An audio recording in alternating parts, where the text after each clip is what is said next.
Sanjeev sir YouTube channel पर आपका हार्दिक अभिनंदन है। बीपीएससी प्राथमिक विद्यालय शिक्षक कक्षा 1 to 5 के लिए समान अध्ययन के प्रैक्टिस सेट नंबर 20 है। इसमें डॉक्टर रंजीत कुमार सिंह का ये प्रैक्टिस सेट है। तो इससे पहले हम लोग इसका जो है कि 9 नंबर तक प्रैक्टिस सेट देख लिए थे। तो अब प्रैक्टिस सेट 10 स्टार्ट करते हैं। तो वीडियो में बने रहिए। अगर वीडियो अच्छा लगेगा तो लाइक कीजिएगा, सब्सक्राइब कीजिएगा तथा इसी प्रकार का वीडियो देखने के लिए GS study with Sanjeev sir YouTube channel से बने रहिए। यहाँ रिवीजन होता है फटाफट, मिनिमम टाइम में मैक्सिमम क्वेश्चन, और यहाँ से निसंदेह आपको एग्जाम में फ़ायदा मिलेगा। निम्नलिखित में से कौन सा एक जानवर सारनाथ स्तंभ में उल्लेखित नहीं है? तो सारनाथ में सांड, हाथी, घोड़ा है, और जबकि हिरन नहीं है। तो हिरन हो गया आंसर। नेक्स्ट 2 नंबर क्वेश्चन है, भारतीय रिजर्व बैंक के पहले भारतीय गवर्नर कौन थे? तो सीडी देशमुख थे। 1934 एक्ट के तहत 1935 में आरबीआई का गठन हुआ था, और इसका जो है मतलब राष्ट्रीयकरण कब किया गया? तो कमेंट कीजिए। ठीक है। नेक्स्ट जो है 3 नंबर क्वेश्चन देखिए, निम्नलिखित में से कौन सा पहला बैंक जिसने भारत में एटीएम की शुरुआत की थी? तो HSBC है। और 4 नंबर क्वेश्चन है, रामविलास पासवान ने अपना राजनीतिक सफर किस राजनीतिक दल से प्रारंभ किया था? तो संयुक्त सोशलिस्ट पार्टी से किया था। बीपीएससी प्रीलिम्स में यह क्वेश्चन पूछ दिया गया है। तो रामविलास पासवान संयुक्त सोशलिस्ट पार्टी थे, प्रथम चुनाव लड़ा था। तो ये बात याद रखिए। और नेक्स्ट क्वेश्चन है कि 5 नंबर, बिहार के राजनीतिज्ञ स्वर्गीय रघुवंश प्रसाद सिंह पहली बार किस लोकसभा के लिए निर्वाचित हुए थे? तो 12वीं लोकसभा के लिए। ये भी क्वेश्चन बीपीएससी प्रीलिम्स में पूछ दिया गया है। मोस्ट इम्पोर्टेंट था 12वीं लोकसभा। 12वीं लोकसभा जो है में स्वर्गीय रघुवंश प्रसाद सिंह लोकसभा के लिए निर्वाचित हुए थे, याद रखिएगा। नेक्स्ट जो है 6 नंबर क्वेश्चन है, विजयनगर साम्राज्य का पहला शासक कौन था जिसने बहुमनियों से गोवा के महत्वपूर्ण किले को छीना था? तो हरिहर सेकेंड था।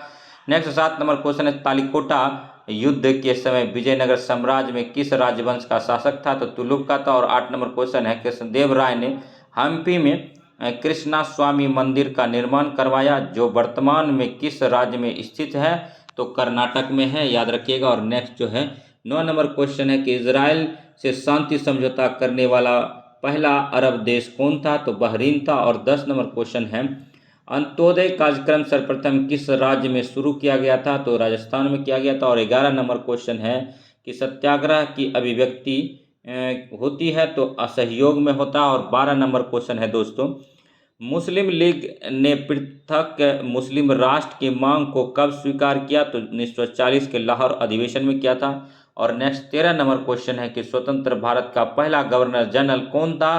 तो सी राजगोपालचारी था। और नेक्स्ट 14 नंबर क्वेश्चन, स्वतंत्रता के पश्चात किस राज्य में पहली गैर कांग्रेसी सरकार बनी थी? तो केरल में बना था, याद रखिएगा। और नेक्स्ट जो है 15 नंबर क्वेश्चन है कि राजा राम मोहन राय ने किसके विरुद्ध ऐतिहासिक विरोध किया था? तो सती प्रथा के विरोध में। और नेक्स्ट 16 नंबर क्वेश्चन है, वर्षों पहले हमने नियति से वादा किया था कि 14 अगस्त 1947 की मध्यरात्रि के समय यह कथन किसने कहा था? तो जवाहरलाल नेहरू ने कहा था। और नेक्स्ट जो है 17 नंबर क्वेश्चन देखिए कि कलकत्ता, मुंबई और मद्रास में उच्च न्यायालय की स्थापना कब हुई थी? तो 1862 में हुआ था। और नेक्स्ट जो है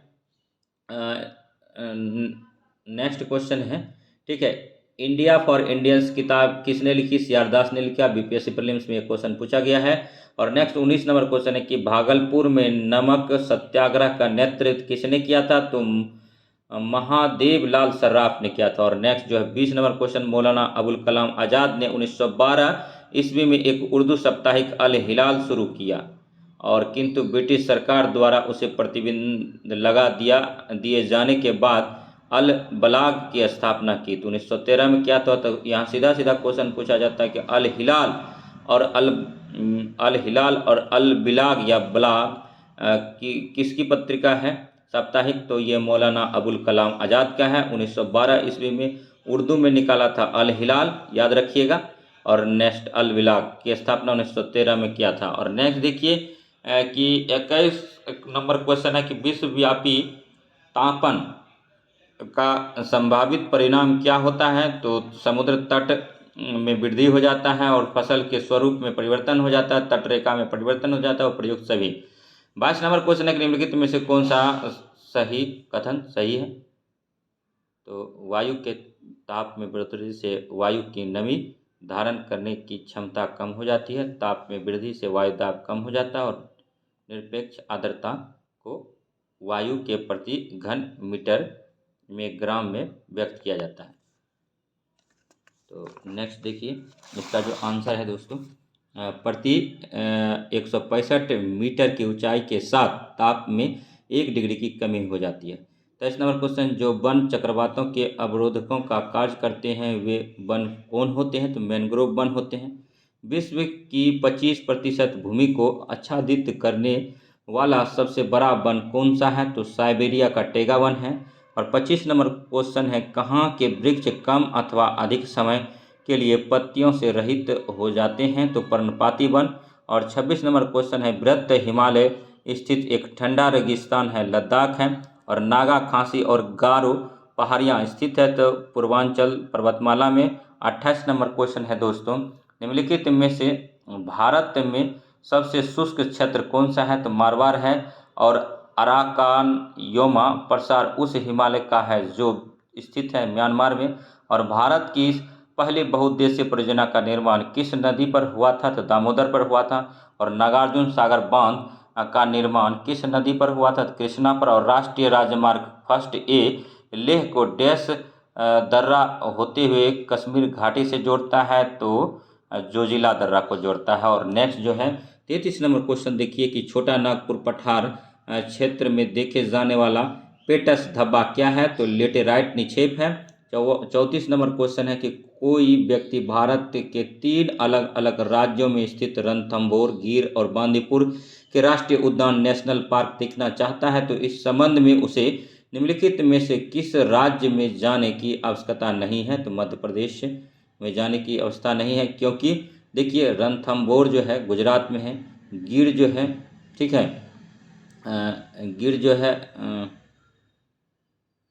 गिर गुजरात में है और रणथंभौर राजस्थान में है और बांदीपुर कर्नाटक में है। तो ये सही था। और नेक्स्ट देखिए 35 नंबर क्वेश्चन है कि सूची को मिलाने वाला क्वेश्चन है। देखिए बांदीपुर नेशनल पार्क कहाँ है? तो बांदीपुर जो है कर्नाटक में है। और नेक्स्ट जो है गिर नेशनल पार्क कहाँ है? तो गिर नेशनल पार्क जो है, ठीक है, ये गुजरात में है। और नेक्स्ट जो है ये देखिए मानस विहार कहाँ है? तो मानस विहार जो है दोस्तों असम में है। और रोहला नेशनल पार्क कहाँ है? तो ये जो है दोस्तों हिमाचल प्रदेश में है, रोहला नेशनल पार्क, याद रखिएगा। 36 नंबर क्वेश्चन है कि पूर्ण प्रतिस्पर्धा की स्थिति में किसी फर्म की संतुलन अवस्था निर्धारित होगी जब सीमांत राजस्व, ठीक है, बड़ा होगा सीमांत लागत से।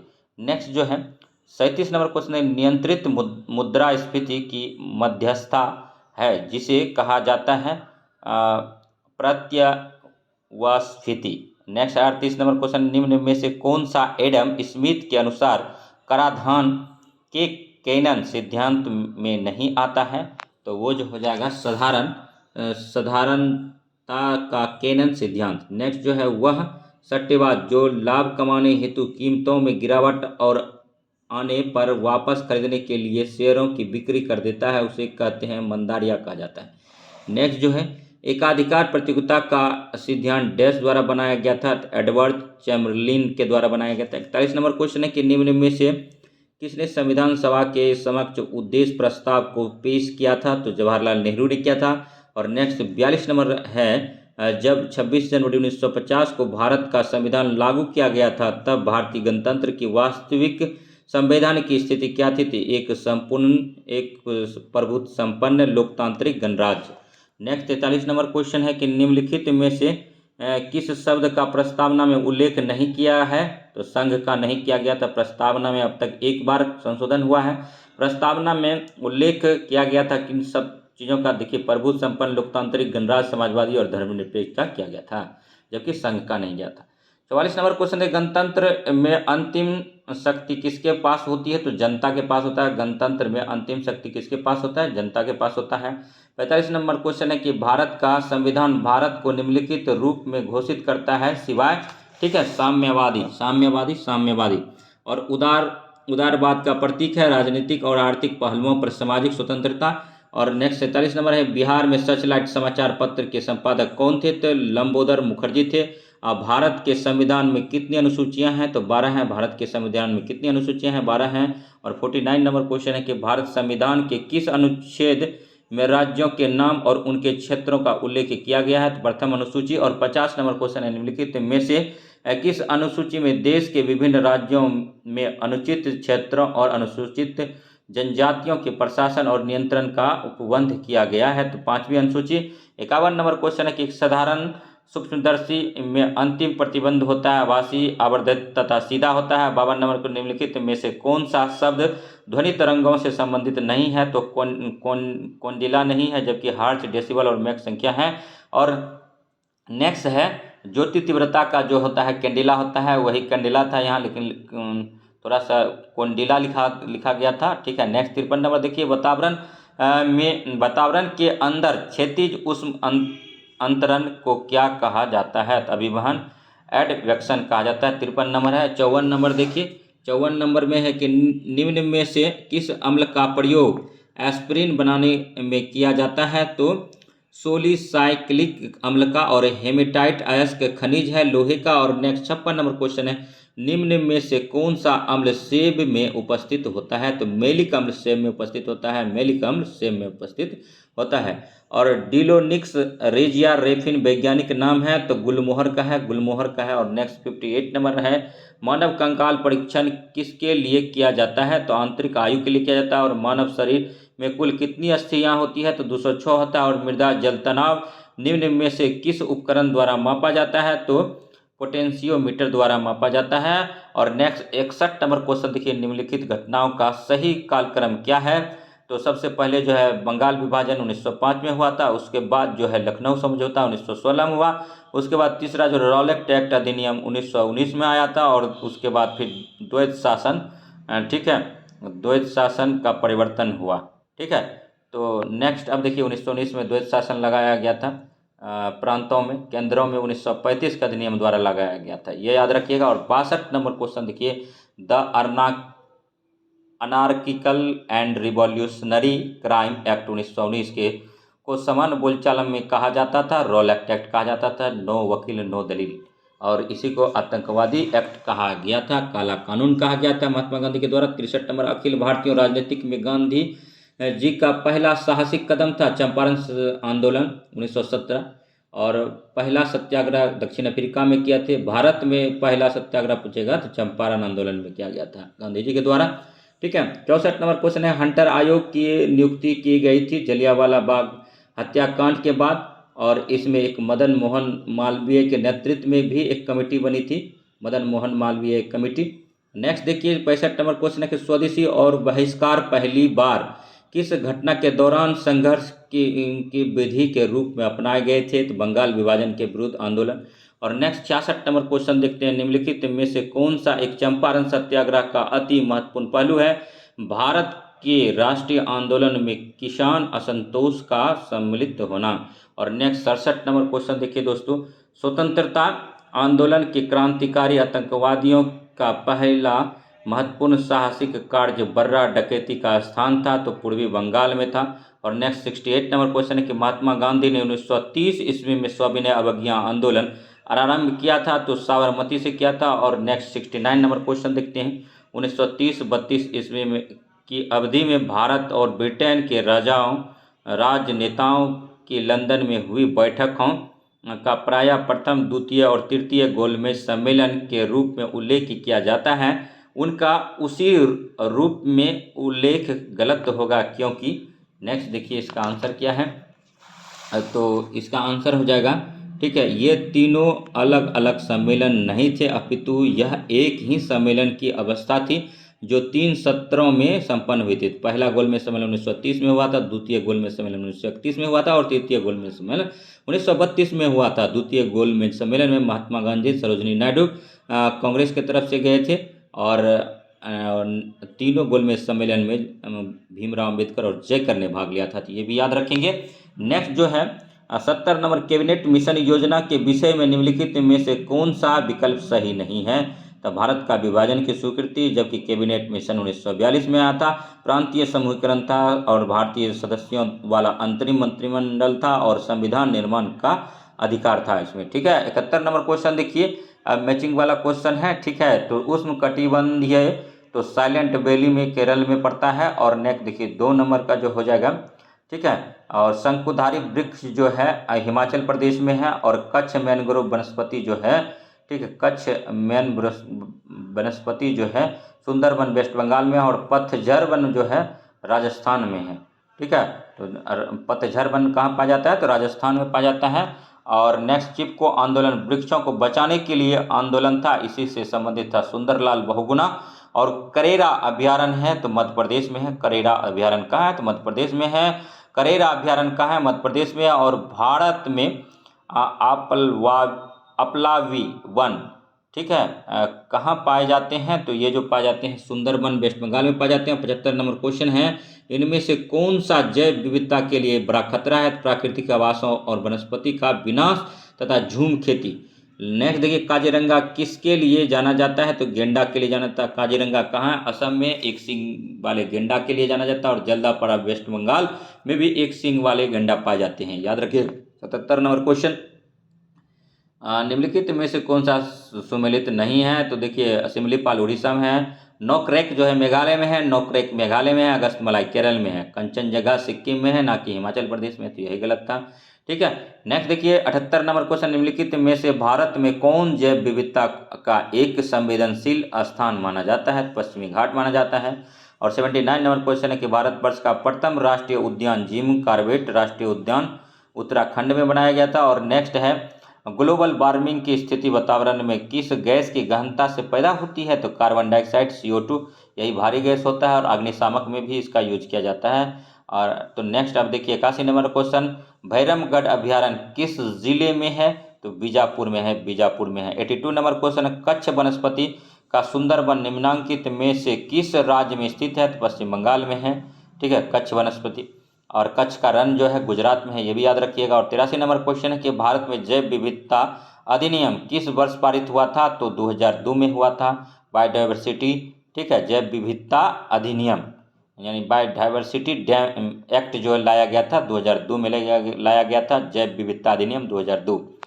84 नंबर देखिए, ठीक है, 84 नंबर क्वेश्चन, निम्नलिखित में से किस राज्य में वनों का वर्गीकरण अर्ध उष्ण कटिबंधीय के रूप में किया जाता है? तो मध्य प्रदेश में किया जाता है। सेम किस स्थिति से संबंधित है? पारिस्थितिकी में परिवर्तन। और 86 नंबर है, भारत में जैव विविधता के ताप स्थल हॉट स्पॉट हैं तो पूर्वी हिमालय व पश्चिमी घाट। बक्सा या बुक्सा बाग परियोजना भारत के किस राज्य में स्थित है? तो पश्चिम बंगाल में है। अति महत्वपूर्ण क्वेश्चन है। और 88 नंबर क्वेश्चन है कि अभ्यारण्य सेंचुरी एक सींग वाले राइनो के लिए जाना जाता है? तो काजीरंगा जाना जाता है। अति महत्वपूर्ण क्वेश्चन है। और 89 है, निम्नलिखित में से कौन सी भारत में बाघ संरक्षित परियोजना नहीं है? तो चिल्का नहीं है, जबकि दुधवा है, कन्हा है और मानस है। ठीक है, ये बाघ संरक्षित परियोजना है। और बाघ संरक्षित परियोजना कब से चलाया गया है? तो बाघ टाइगर प्रोजेक्ट 1973 से चलाया गया है, याद रखिएगा। लास्ट क्वेश्चन 90 नंबर है कि भारत में पारिस्थितिकी असंतुलन का निम्नलिखित में से कौन सा प्रमुख कारण है? तो वनोन्मूलन है। और तो वीडियो कैसा लगा इसको लाइक कीजिएगा, सब्सक्राइब कीजिएगा और शेयर कीजिएगा तथा इसी प्रकार का वीडियो देखने के लिए हमारे GS study with Sanjeev sir YouTube channel से जुड़े रहिए। तो मिलते हैं नेक्स्ट वीडियो, तब तक बने रहिए GS study with Sanjeev sir YouTube channel से। धन्यवाद। जय हिंद, जय भारत।